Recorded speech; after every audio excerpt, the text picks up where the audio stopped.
Bei milioni 45. Hii nyumba ipo Chanika, mtaa wa Zingiziwa kama unavyoona. Hii nyumba bwana imepoa sana. Nyumba yetu ni mpya kabisa, bosi wangu mwenyewe kakwama.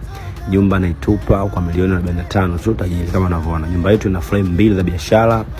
Na hii nyumba bwana ipo kwenye mtaa umepoa, mtaa umetulia kama unavyoona bosi wangu. Ina parking kubwa sana tajiri mwenyewe kakwama. Ukiona posti hii nipigie simu nikukutanishe na mhusika, mkae chini mfanye biashara. Mazungumzo utayakuta site bosi wangu kama unavyoona. Nyumba ni mpya kabisa, nyumba classic romantic, nyumba imenyooka bosi wangu. Nyumba na nafasi kama unavyoona tajiri. Ina nafasi pande zote ukiziangalia tajiri. Kama unavyoona tajiri. Hii nyumba bwana ina vyumba 3 vya kulala. Chumba kimoja ni master bedroom, ina sebule, ina dining room, ina jiko, ina choo public tajiri kama unavyoona. Ina sebule kubwa sana kama unavyoona bosi wangu.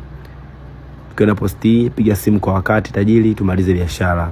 Mwenyewe kakwama, mazungumzo utayakuta site.